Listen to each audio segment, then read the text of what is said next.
Okay, hello. Here we go, talking a little bit about the speech in Act 3, Scene 2 of Romeo and Juliet that you've been given, let's say, to write an analytical paragraph about with this guiding question. So I'm going to walk you through the process of writing about this, how my brain works with something like this, where I'm asked to read a piece of text, do some analysis, and produce a paragraph. Now, this could be a body paragraph in a larger essay. Potentially. I'm going to focus on this being sort of a standalone response to a question, but obviously this can be adapted to be a body paragraph of a larger essay. So this is the text I was given in the guiding question. It's Act 3, Scene 2 of Romeo and Juliet, and it's Juliet who says, "O serpent heart, hid with a flowering face, did ever dragon keep so fair a cave? Beautiful tyrant, fiend angelical, dove-feathered raven, wolfish ravening lamb, despised substance of divinest show, just opposite to what thou justly seemst, a damned saint, an honorable villain. O nature, what hadst thou to do in hell when thou didst devour the spirit of a fiend in moral paradise of such sweet flesh? Was ever book containing such vile matter so fairly bound? Oh, that deceit should dwell in such a gorgeous palace." And the guiding question is, how does Juliet use language to reveal her emotions in this speech? Now, always, you're going to want to read it twice and take some time with this. And you're going to want to read the question very carefully, circling, underlining keywords. So keywords here, language, I'm going to highlight that, emotions. So whenever we're reading a question like this, we want to look for the concrete and the abstract. So the concrete is the language, the words on the page. I can point to those. Those are words here. And then the abstract is the meaning in my head that's conveyed through something. So the language is showing me emotions. She's not going to say, "I'm so angry." She's going to use words that reveal her emotions. So I'm looking for Juliet using language. I like this verb reveal. I might use that myself in my text, and emotions. So I'm going to read through the speech again, and I'm going to look for parts of the text where I see language that conveys emotion. So right off the bat, "Oh, serpent heart, hid with a flowering face." So I see serpent heart, right? When we think of serpents, we think of snakes and evil and something waiting, and then flowering face. So here we have kind of a garden metaphor, that there's a flower and that's beautiful, Romeo's outward appearance, but behind him is a serpent. So inside of him is heart. So serpent heart, very clear metaphor. His heart is a serpent, his face is a flower. Very clear. This is that. It's a metaphor. That's a nice one. Let's put a little note here. Metaphor. And what does that show? Well, it shows that she feels mad at Romeo. She's calling him a serpent, a snake, right? Let's see here. Did ever dragon keep so fair a cave? Again, same idea. Romeo's the dragon. The cave is his beauty. Beautiful tyrant, fiend angelical. We have a couple ways of looking at these. We could say those are an oxymoron. Beautiful tyrant, you could be a beautiful tyrant. Fiend angelical, a fiend is a demon. And so we have an angelic demon, angel demon, opposites. I like to think of these as antithesis. Sometimes people think of antithesis as being only a sentence structure, but I think we have antithesis here. We have beautiful tyrant, fiend angelical, these opposites. Dove-feathered raven, wolfish ravening lamb. So dove-feathered, white-feathered raven, a blackbird. Wolfish ravening, a lamb that has the appetite of a wolf. Despised substance of divinest show. Okay, so we've got antithesis here. We've also got, this is my annotation. Sorry, I'm doing it on a computer, so I'm doing it just typed, but I'd be doing this with a pen. This is another metaphor. Again, we have antithesis here. Does despised substance of divinest show. So we have despised and divine, substance and show. I see some nice alliteration here with the D's. We've got some D's here. We had some alliteration here. We had flowering face and heart hid. Okay, so I'm seeing some possibilities here. Let's keep going. Just opposite to what thou justly seemst. A damned saint, an honorable villain. Oh, again, some nice antithesis. Oh, nature. Oh, nature. She's talking to nature. Oh, nature. She's addressing nature directly. That is an apostrophe. When you address something that can't answer you because it's a person not in the room, because it's an object, because it's an idea, like nature or a concept, That is an apostrophe, so she's talking to nature. When thou didst bower the spirit of a fiend in moral paradise of such sweet flesh. Bower means to house or wrap in, enclose in. Okay, so definitely she's talking to nature and she's saying he has the spirit of a fiend in the moral paradise of such sweet flesh. Nice S's here as well. Nice alliteration. We have moral paradise with hell. So here we have hell and here we have paradise. And those are opposites. Again, we have antithesis. So much to choose from in this speech. Was ever book containing such vile matter so fairly bound? So to bind a book, I'm going to use this silly book, Cam Jansen. So the bind is the gluing or the sewing, the cover. We're talking about the cow cover. So he has a fair, meaning beautiful, binding cover, but he has vile matter, evil matter, terrible matter. Okay, so here we have, hold on, my daughter's about to interrupt me. I'm going to pause this and finish in a second. Okay, so we have book. So wait, is there a literal book in this scene? No, she's calling Romeo the book. So he's metaphorically a book, right? Romeo equals book. Romeo equals book. And he has a beautiful cover and he has vile matter. Okay. Oh, that deceit should dwell in such a gorgeous palace. Again, we've got a metaphor. Romeo's body or face equals a palace. Okay. All right. So I've got a lot of things here, but now I have to remember there's my language. I like the words. Let me underline a couple words here. I like vile. I like despised. I like saint and villain, right? These opposites. I like fiend. Fiend comes up twice. Yeah, that's actually interesting. But then we have the where ugly, deceit. We have all these bad words. Fiend and tyrant and okay. Now we have the good words. We have fair and we have angelical and we have beautiful and we have dove and raven and wolf and lamb.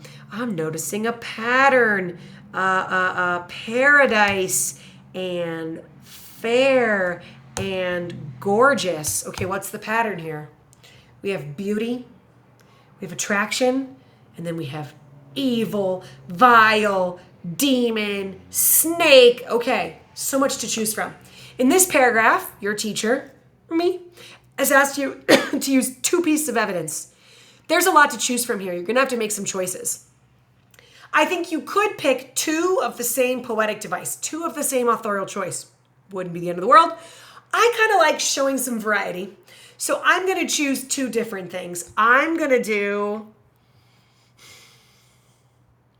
nature, this nature apostrophe. Let me highlight that. That's what the first one I'm going to do. And I think I'm going to do this opening metaphor of that he's a snake in a flower. Okay. So I'm ready. I've picked my 2 pieces of evidence. Notice I haven't even started writing yet. You can't start until you've planned, until you've really annotated and torn apart this speech, which I now have. And I've picked my evidence because my argument, my assertion, my topic sentence, my first sentence of my paragraph depends on my evidence. So I've got to start with my evidence. Okay, I've got my evidence now. I've got a little reminder here of one way to think about a body paragraph, an argument paragraph, a paragraph answer is ace it, see it. So like you're going to ace it if you're new. Sorry, if you're new to this channel, you maybe have not caught up on this, but it's an acronym, ACE-IT, ace it. And then when you want to have 2 pieces of evidence, you do ace it, see it. Yes, ace it, see it. That's what we say. Okay. Let me come back to my paragraph. So I need to write my argument, my assertion, my answer. That's what the A stands for, okay? Now, here is my best advice. Take the question, rephrase it as a statement. So let me come down here. I'm going to change my font size, and I'm going to obviously get a little smaller here. I'll go to 14 so it's easier to read. So how does Juliet use language to reveal her emotions in this speech? In this speech, Juliet uses, now instead of just saying language, I know language, of course my answer is language, let's be specific, a metaphor and an apostrophe to reveal, don't say her emotions, you got to answer it. You have to answer, I answered the language, now let me answer the emotions. That she is conflicted in her emotions. Hold on, I can move my face. Both, about Romeo. Is conflicted and both is attracted to Romeo and very angry at him. Or and feels deceived by him. I would say angry at him because maybe that's more broad. It's an emotion. I'll take it for now. So I've got conflict, attraction, and anger because she's both emotions, okay? Now I have my A. After A and acit comes the C. Let me pop back over here. Context. Brief. I need the who, the when, the who, the what. Okay. After, I like to start with when. After Juliet learns that Romeo killed Tybalt, she says to the nurse, "Oh, serpent heart hid with a flowering face."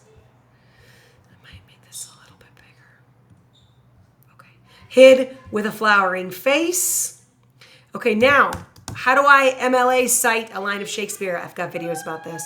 I do the act number, the scene number, the line number. So I got to go up. That's line 74, 73. 73, parentheses, period, space. Okay. Now, what do I do next? I've got A, I've got C, I just did E. So you notice what I did here. Sorry, I went a little fast. I did my context, and then I wove it into my evidence, weaving a quote into the sentence structure where it says, she says to the nurse. I actually think I need a comma there. Okay. I wove the quote into the syntax of the sentence. It makes it flow nicely. It's more sophisticated. You could have said, after Juliet learns Romeo killed Tybalt, she talks to the nurse, period, and then the quote. I like to lead into a quote with saying who's speaking, maybe who's listening, and weaving it into the sentence. It just makes it flow nicely. And we've talked about that being a little bit more sophisticated style of essay writing. Okay, so I've done the A, the C, the E. Now I need the I and interpretation. Interpretation. 2 to 3 sentences, not 1, not 4. Okay, I really mean 2 to 3 sentences. Here's the structure I've been teaching my students. 1, identify. What's the poetic device here? Or the authorial choice. And if that's a challenging authorial choice, take a minute to define it. So let's do that file. Here, Juliet is using a metaphor to describe how she feels about Romeo. Now you can weave this into the next sentence, identify. The next step, and it could be woven in, is explain. Pretend you're talking to a younger student and I don't get it. What's the flower? Who's the serpent? I don't get it. What's it a metaphor? What's it comparing? Explain it, right? Some don't need explaining, but always think, could I put this in my own words? Could I summarize this? Could I explain? So specifically that his heart is an evil snake hiding behind a beautiful flower. Romeo's evil is lying in wait to deceive her. Sorry, my shirt's doing something weird with the background blur. Okay. No, I can never remember if that deceive is EI or IE. Well, it's EI, friends. You heard it here. Okay. Now I need to go a little bit deeper. What else can I say about this? Yes, I've identified it's a metaphor. Yes, I've said it means, could I say more? Here's 2 sentences, could be enough. Traditionally, snakes are associated with the devil, emphasizing that Juliet feels like Romeo. I've already said evil. I'm going to take it out here so I can say it here is evil. But if I said specifically already, specifically evil hiding behind a beautiful facade. Hold on, I know how to do this. In Portuguese, we have that, so I have to learn how to do that. Okay. Ooh la la, I'm cooking. 3 sentences. I've identified, I've explained, I've analyzed, I've interpreted. So I want you to think about interpretation as 3 steps. Identify, explain, analyze. What does it mean, right? Don't just tell me there's a broken bone. What's the recovery going to be like? What caused the broken bone? What kind of fracture is it? Is that dangerous? What's the prognosis? Think like a doctor. Don't just tell me the arm's broken. The arm's hanging at a terrible angle. Tell me more. What's that going to take? Okay. So now, I remember I said it had 2 pieces of evidence. I finished 1 little package. So now I have my T, ace it. Because I'm not done, it's not tie back, it's transition. That's just a word. Just a word. In addition, furthermore. I love furthermore. Now, I have my T, done. It's only a word, not a full sentence. Now I'm going to go into my next C. Remember, it's ace it, see it. Let's remember here. Context, wait a minute. It's the same speech. I know who's talking. I know what's just happened. I know who they're talking to. So this can be very short. This context, it's just to give the reader an idea that I'm moving later in the speech. Furthermore, later in that same speech, Juliet says, okay, what am I saying? Oh, nature.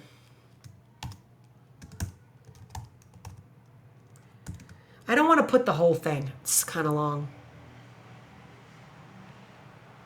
I want to cut some out just because 3 lines is not the end of the world. It's not the end of the world, but I don't really need all of it.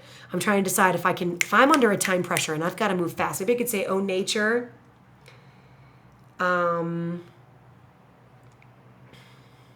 Sorry, I'm making a decision here. I'm thinking, can I cut it? I was thinking I could cut out what hadst thou do in hell? Why not, oh, nature, ... Thou didst bower the spirit of a fiend in moral paradise of such sweet flesh. I could do that and I just dropped it. Okay, I'm going to try that. O nature, ... I'm skipping. Thou didst bower the spirit of a fiend, space, because that was the line ending, in moral paradise of such sweet flesh. And I'm not going to include that question mark because now that I've taken out the what hadst thou to do in hell, it's a little confusing. I'm going to just do this, and then I'm going to do act 3, scene 2, line. So it's 80, 81, 82. So 80 to 82. Okay, if I'd skipped a whole line, I would have had to do 80, comma, 81-82 or 80 whatever, but I didn't skip a whole line, only skipped a few words. Okay, period. In this apostrophe, Juliet, so remember, identify first. Identify, then explain. I'm doing that in 1 sentence.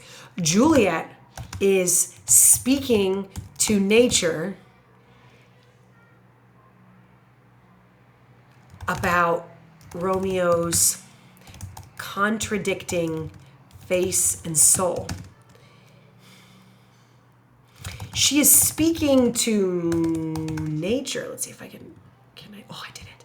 She is speaking to nature to complain that Romeo was made this way.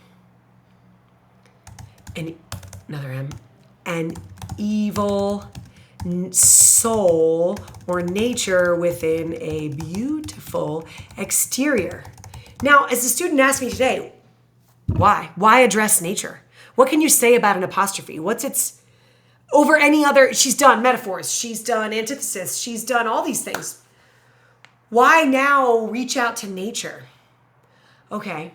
Why talk to someone who isn't there? I think when I'm so frustrated and I feel powerless. I might like, oh, she's shaking her fist at nature. Why did you do this? So she speaks to nature because she feels so angry and powerless, and she's looking for someone to blame, which could be nature for making him this way. Ooh. Yeah, she's appealing. Oh, I can't do another sentence. I'm out of sentences. She's appealing to a higher power. It's almost like talking to God, but like, why did you make him this way? So nature, God, human nature. I think I'll take it. I think I did a pretty good job. So I've done 2 pieces of evidence. I did context, evidence, interpretation, transition, context, evidence, interpretation. All that's left now is the tie back. You want to tie the bottom back up to the top. Take your final sentence. I always say to students, sometimes you get lost in the evidence. You're like, wait, what was this paragraph even about? It is the recap, the closing statement of what this was about. Okay. I got to move this down. I want to start with a transition word. What do I want to use? In conclusion, in sum, finally, ultimately, in this speech. No, I said in this speech. Through the use of apostrophe and metaphor, Juliet conveys her contrasting, not conflicting, I already said that, of love and hate towards Romeo, emphasizing that she feels tricked by him, duped, deceived, tricked by him. I said that before, right? Yeah. Maybe I need to say it here. What if we said nature, which could be nature for making him so deceptive in this way? Okay. I want to go beyond just she loves him, she hates him. Of course. But she feels so deceived by him. She feels stupid, perhaps. She feels mad that she fell for it. Oh.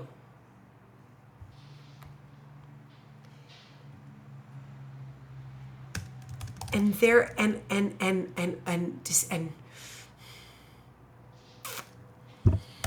angry at herself. She's both, I did this wrong, is both in love with and furious at Romeo, comma, and very angry at herself for his charms. Oh man, see, look at me. I'm agonizing a bit here. I just want my paragraph to say more than she loves him and she hates him. She's both in love with and angry at Romeo, but also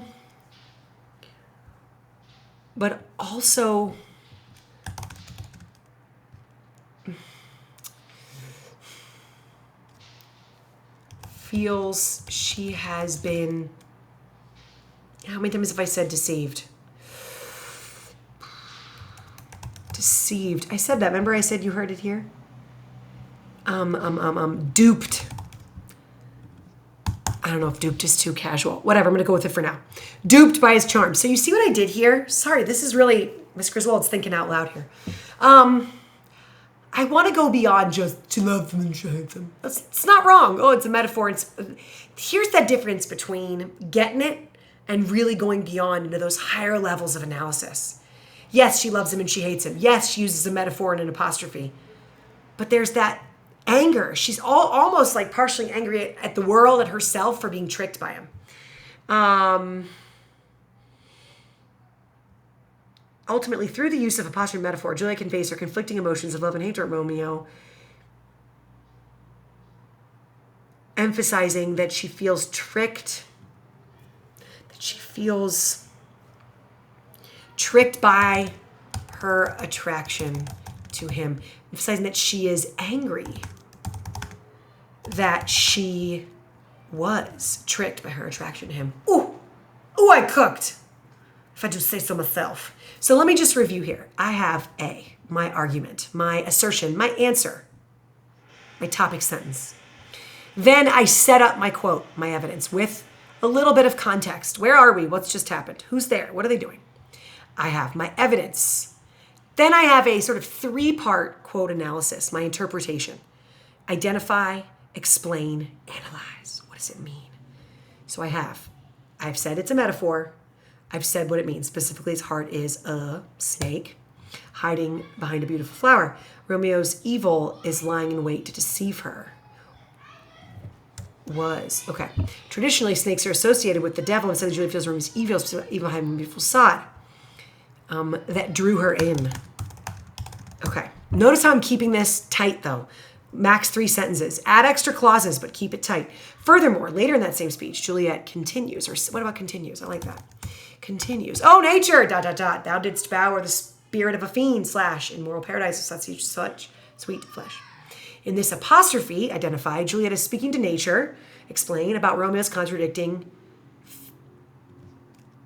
pretty face and demon-like soul. She is speaking to nature to complain that Romeo was made this way, an evil soul or nature within a beautiful exterior. She speaks, that's a little repetitive.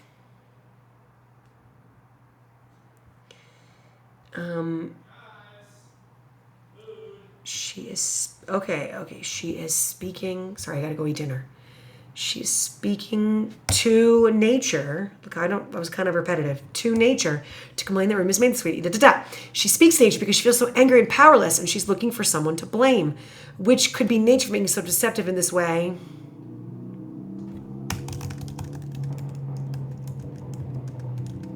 That she was drawn in so thoroughly, as a bit of a long sentence. So powerless. And she's looking for someone to blame, which could be nature.